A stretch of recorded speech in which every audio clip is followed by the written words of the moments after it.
আপনাদের বোঝার সুবিধার্থে আমি আমার মোবাইলের স্ক্রিনটি ভিডিওর স্ক্রিনে লাগিয়ে দিলাম। আপনারা অবশ্যই স্ক্রিনের দিকে লক্ষ্য করুন। প্রথমে আপনারা চলে যাবেন আপনাদের মোবাইলের স্ক্রিনে। মোবাইলের স্ক্রিনে যাওয়ার পরে আপনারা গুগল ক্রোম ব্রাউজারটিকে ওপেন করবেন।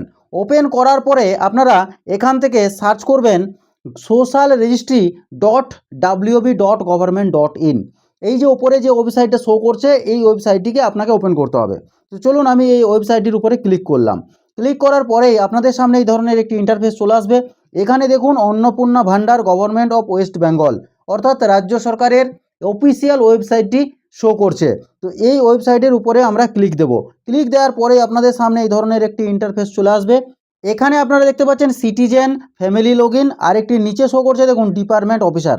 এখান থেকে আপনারা অ্যাক্সেস সিটিজেন পোর্টালের উপরে ক্লিক করবেন। ক্লিক করার পরে আপনাদের সামনে এই ধরনের একটি ইন্টারফেস চলে আসবে। এখান থেকে আপনারা আপনাদের যা ডিস্ট্রিক্ট সেই ডিস্ট্রিক্টটি সিলেক্ট করবেন। তো সাইডে যে অ্যারো চিহ্নটা আপনারা দেখতে পাচ্ছেন এই অ্যারো চিহ্নটার উপরে ক্লিক দিবেন। ক্লিক দেওয়ার পরে এখানে দেখুন 24 পরগনা নর্থ, 24 পরগনা সাউথ, আলিপুরদুয়ার, বীরভূম, বাঁকুড়া আপনাদের যা জেলা আছে এখান থেকে আপনারা সিলেক্ট করে নেবেন। তো চলুন আমি এখান থেকে মেদিনীপুর ওয়েস্ট সিলেক্ট করে নিলাম। সিলেক্ট করে নেওয়ার পর নিচেই দেখুন রেজিস্টার্ড মোবাইল নাম্বার। তো এখানে আপনারা আপনাদের মোবাইল নাম্বারটি দিয়ে দেবেন। তো চলুন আমি এখানে আমার মোবাইল নাম্বারটি দিয়ে দিচ্ছি। মোবাইল নাম্বারটি ইনপুট হয়ে যাওয়ার পর আপনারা নিচেই দেখতে পাচ্ছেন ক্যাপচা কোড। তো এই ক্যাপচা সলিউশনটা আপনারা করে নেবেন। ক্যাপচা সলিউশনটা করে নেওয়ার পর আপনারা রিকোয়েস্ট ওটিপির উপরে ক্লিক দিবেন। ক্লিক দেওয়ার পরেই কিছুক্ষণ আপনারা ওয়েট করবেন। ওয়েট করার পরেই আপনাদের কাছে 6 ডিজিটের একটি ওটিপি আসবে। তো যতক্ষণ না পর্যন্ত ওটিপিটি আসছে আপনারা অপেক্ষা করবেন। দেখুন আমার কাছে ওটিপি চলে এসছে। তো আমি এখানে ওটিপিটি লিখে দেবো। আমি এখানে খুব সুন্দরভাবে ওটিপিটি লিখে দিলাম। লিখে দেওয়ার পর এখানে ভেরিফাই অ্যান্ড কন্টিনিউর উপরে ক্লিক দিলাম। ক্লিক দেওয়ার পরে আপনাদের সামনে এই ধরনের একটি ইন্টারফেস চলে আসবে। এখানে উপরে আপনারা দেখতে পাচ্ছেন head of family, no name. এরপরে দেখুন declaration and consent added member. তো 3টি ধাপে আপনারা এই ফর্মটি সাবমিট করতে পারবেন। প্রথমে আপনাকে হেড অফ দ্য ফ্যামিলি অর্থাৎ আপনার পরিবারের যিনি প্রধান আছেন তার ডিটেলস আপনাকে দিতে হবে। যেমনভাবে আপনারা ম্যানুয়ালিভাবে ফর্ম ফিল আপ করছেন ঠিক একই রকম জিনিসটাই আপনাকে এই অনলাইনে সাবমিট করতে হবে। আপনারা এখানে সিস্টেমেটিক্যালি করবেন এবং অফলাইনে করলে আপনাদেরকে খাতা কলমে করতে হতো। তো সেই জিনিসটাই আপনাদেরকে এই সিস্টেমের মধ্যে করতে হবে। তো চলুন কিভাবে করবেন। তো প্রথমে আপনারা দেখতে পাচ্ছেন HOF অর্থাৎ হেড অফ দ্য ফ্যামিলি। এখানে আপনারা আপনাদের বাড়ির যিনি প্রধান তার নাম এখানে আপনি লিখবেন। তো চলুন এখানে আমি ধরুন আমার নাম এখানে লিখে দিলাম। তো চলুন লিখে দেওয়ার পর আপনারা আপনাদের যা বাড়ির প্রধান থাকবেন তার নাম আপনারা এখানে লিখে দেবেন। লিখে দেওয়ার পর নিচে ডেট অফ বার্থ মানে এখানে আপনারা পরিবারের যিনি প্রধান আছেন তার ডেট অফ বার্থটি আপনারা এখানে দিবেন। তো চলুন আমি এখান থেকে ডেট অফ বার্থটি সিলেক্ট করে নিচ্ছি।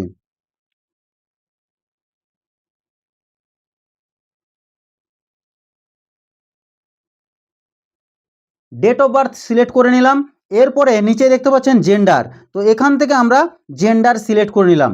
যদি পরিবারের প্রধান মহিলা হয় সেক্ষেত্রে আপনারা ফিমেল করবেন, যদি পরিবারের প্রধান ছেলে হয় সেক্ষেত্রে আপনারা মেল করবেন। তো এরপরে আপনারা কি করবেন না নিচে দেখুন ক্যাটাগরি আছে। তো এখান থেকে আপনারা আপনাদের ক্যাটাগরিটা সিলেক্ট করে নেবেন। আপনারা যদি জেনারেল হন তাহলে আপনারা UR অর্থাৎ আনরিজার্ভড ক্যাটাগরি এটি সিলেক্ট করবেন। যদি আপনাদের SC কার্ড থাকে তাহলে আপনারা SC সিলেক্ট করবেন। যদি ST ক্যাটাগরি থেকে আপনি বিলং করেন তাহলে আপনারা ST করবেন। তো চলুন আমি এখানে আনরিজার্ভ ক্যাটাগরি সিলেক্ট করলাম। সিলেক্ট করার পরেই দেখুন এখানে কন্ট্যাক্ট নাম্বার চাইছে। এখানে আপনারা সেই কন্ট্যাক্ট নাম্বারটি দিবেন পরিবারের প্রধানের আধার কার্ডের সঙ্গে যে মোবাইল নাম্বারটি লিঙ্ক আছে সেই মোবাইল নাম্বারটা আপনারা এখানে দেবেন। তো চলুন আমি এখানে মোবাইল নাম্বারটা দিয়ে দিচ্ছি।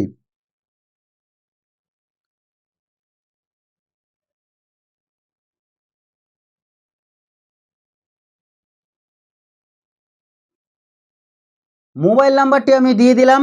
এরপরে দেখুন নিচে শো করছে total number of family members including HOF অর্থাৎ আপনার পরিবারে কতজন সদস্য আছেন সেই সদস্য সংখ্যাটা এখানে লিখতে বলা হচ্ছে।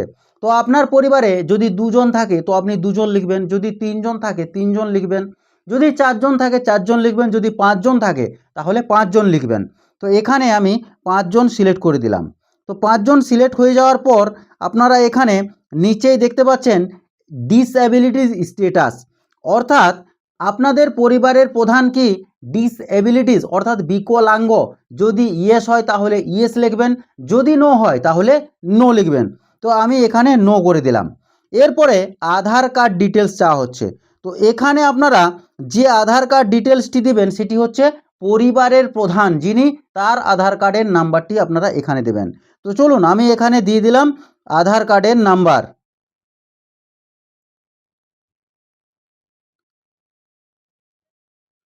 আধার কার্ডের নাম্বারটি খুব সুন্দরভাবে আপনারা লিখবেন।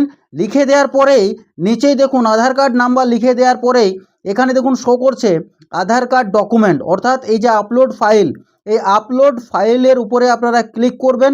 ক্লিক করার পরে এখান থেকে আপনাদেরকে আধার কার্ডের ছবিটি আপনাদেরকে আপলোড করতে হবে, এবং জেপিজি ফাইল বা পিএনজি ফাইল বা পিডিএফ ফাইল, এবং সাইজটি কিন্তু ছবিটির 50 কেবি থেকে 200 কেবির মধ্যে থাকতে হবে, তবেই ছবিটি সিস্টেমে আপলোড নেবে। তো আপনারা অবশ্যই চেষ্টা করবেন ছবিটিকে 50 কেবি থেকে 200 কেবির মধ্যে রাখার। তো এই আধার কার্ডটি আপনারা আপলোড করবেন। আপলোড করার পরে এখানে দেখুন পার্মানেন্ট অ্যাড্রেস আছে, এখানে আপনারা আপনাদের পার্মানেন্ট অ্যাড্রেসটি ফিল আপ করে দেবেন। ফিল আপ করে দেওয়ার পর নিচেই দেখুন এখানে এরিয়া টাইপ শো করছে। তো এখানে আপনারা এরিয়া টাইপ দেবেন। যদি আপনি শহর থেকে বিলং করেন তাহলে এখানে আপনি আরবান লিখবেন। যদি আপনারা রুরাল এরিয়া অর্থাৎ গ্রাম থেকে বিলং করেন তাহলে এখানে রুরাল লিখবেন। তো চলুন আমি এখানে রুরাল সিলেক্ট করে নিলাম। সিলেক্ট করে নেওয়ার পর নিচেই দেখুন সিলেক্ট পিন কোড, আপনাদের এরিয়ার যে পিন কোড রয়েছে সেই পিন কোডটি আপনারা এখানে লিখে দেবেন। তো আমি এখানে আমাদের যা পিন কোড, এখান থেকে আমরা আমাদের পিন কোডটি সিলেক্ট করে নেব। সিলেক্ট হয়ে যাওয়ার পর নিচেই দেখুন পোস্ট অফিস, তো এখান থেকে আপনারা আপনাদের যে পোস্ট অফিস আছে সেই পোস্ট অফিসটি সিলেক্ট করে নেবেন। সিলেক্ট হয়ে যাওয়ার পর নিচেই দেখুন শো করছে পুলিশ স্টেশন, আপনারা এখান থেকে আপনাদের যা পুলিশ স্টেশন আছে সেই পুলিশ স্টেশনটি আপনারা এখান থেকে সিলেক্ট করে নেবেন। সিলেক্ট হয়ে যাওয়ার পর নিচেই দেখুন ব্লক এমসি নেম, অর্থাৎ আপনাদের যা ব্লক আছে সেই ব্লকটি এখান থেকে আপনারা সিলেক্ট করে নেবেন। তো আমি যাই হোক একটি ব্লক সিলেক্ট করে নিলাম। আপনারা আপনাদের যা ব্লক আছে সেই ব্লকটি এখান থেকে সিলেক্ট করবেন। সিলেক্ট হয়ে যাওয়ার পর নিচেই দেখুন জিপি অর্থাৎ গ্রাম পঞ্চায়েত, আপনারা আপনাদের যা গ্রাম পঞ্চায়েত রয়েছে সেই গ্রাম পঞ্চায়েতের নাম আপনারা এখানে লিখে দেবেন। লিখে দেওয়ার পর আপনারা নিচেই দেখুন এপিক নাম্বার, ভোটার কার্ডের ডিটেলস চাওয়া হচ্ছে। তো এখানে আপনারা ভোটার কার্ডের ডিটেলস দিবেন। তো এখানে আপনারা আপনাদের যিনি পরিবারের প্রধান রয়েছেন তার ভোটার কার্ডের নাম্বার আপনারা এখানে দেবেন। এখানে আপনারা ভোটার কার্ডের নাম্বারটি দিয়ে দেওয়ার পর অ্যাসেম্বলি কনস্টিটিউয়েন্সি মানে হচ্ছে আপনাদের যে বিধানসভা রয়েছে সেই বিধানসভার ডিটেলস আপনারা এখানে দেবেন। দেওয়ার পরে আপনাদের যে পার্ট নম্বরটি রয়েছে সেই পার্ট নম্বরটি এখানে আপনারা দিয়ে দেবেন, এবং পার্ট নম্বরটি আপনারা আপনাদের ভোটার লিস্ট থেকে পেয়ে যাবেন। আপনাদের হাতে যদি ভোটার লিস্ট না থাকে সেক্ষেত্রে আপনারা মোবাইল ফোন দিয়েও এটি বের করতে পারেন। যদি বের করতে না পারেন তাহলে আমাকে এই ভিডিওর নিচে কমেন্ট করুন, আমি আপনাদেরকে দেখিয়ে দেব যে কিভাবে আপনারা 2026-এর ইলেকটোরাল অর্থাৎ ভোটার লিস্ট ডাউনলোড করবেন। তো এরপরের স্টেপে দেখুন এখানে মেম্বার 2, মেম্বার 3, মেম্বার 4, মেম্বার 5।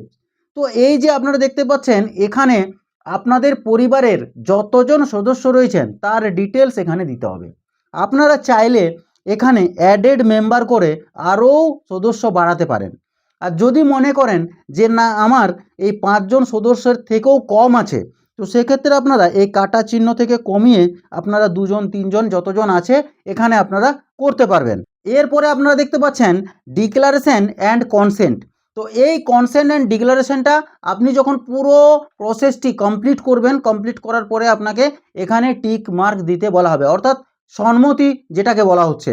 আপনারা নিশ্চয়ই অফলাইন ফর্মে দেখেছেন লাস্টে যেখানে আবেদনকারী সিগনেচার করছে তার আগেই ঠিক একটা চিহ্ন দিতে হয়, সম্মত বলে একটা টিক চিহ্ন দিতে হয়। তো ঠিক এই জায়গাটায় আপনারা টিক চিহ্নটা দেবেন, এবং টিক চিহ্নটা দেওয়ার পরেই আপনারা পুরো প্রসেসটাকে খুব সুন্দরভাবে করবেন। প্রত্যেকটা ফ্যামিলির ডিটেলস আপনারা খুব সুন্দরভাবে আপলোড করবেন আপনারা জেপিজি হোক বা পিডিএফ হোক, যে কোনো ফাইলে আপনারা আপনাদের পরিবারের সদস্যদের যে ডকুমেন্টসগুলো রয়েছে সাপোর্টিং ডকুমেন্ট সেই ডকুমেন্টসগুলো আপনারা সাবমিট করবেন।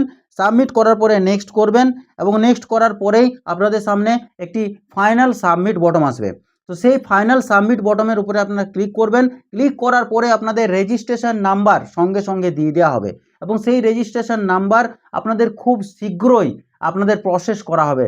সরকারি অফিসে প্রসেস করা হবে এবং তাড়াতাড়ি আপনাদের অ্যাকাউন্টে টাকা ছাড়া হবে। অর্থাৎ মাসিক যে 3,000 টাকা সরকারি আর্থিক সহায়তা, সেই টাকা খুব শীঘ্রই আপনাদের অ্যাকাউন্টে ট্রান্সফারের কাজ খুব দ্রুত তাড়াতাড়ি হবে, আপনারা যদি বাড়িতে বসে এই প্রসেসটি করতে পারেন। তো ভিডিওতে যদি কোনো রকম কোনো কনফিউশন বা জানার থাকে তাহলে অবশ্যই আমাকে কমেন্ট বক্সে কমেন্ট করুন। আর এই ধরনের গুরুত্বপূর্ণ ভিডিও পেতে অবশ্যই পেজটিকে ফলো দিয়ে রাখুন। তো চলুন দেখা হচ্ছে পরের কোনো নেক্সট ভিডিওতে। ততক্ষণ পর্যন্ত আপনারা ভালো থাকুন, সুস্থ থাকুন। ধন্যবাদ সবাইকে।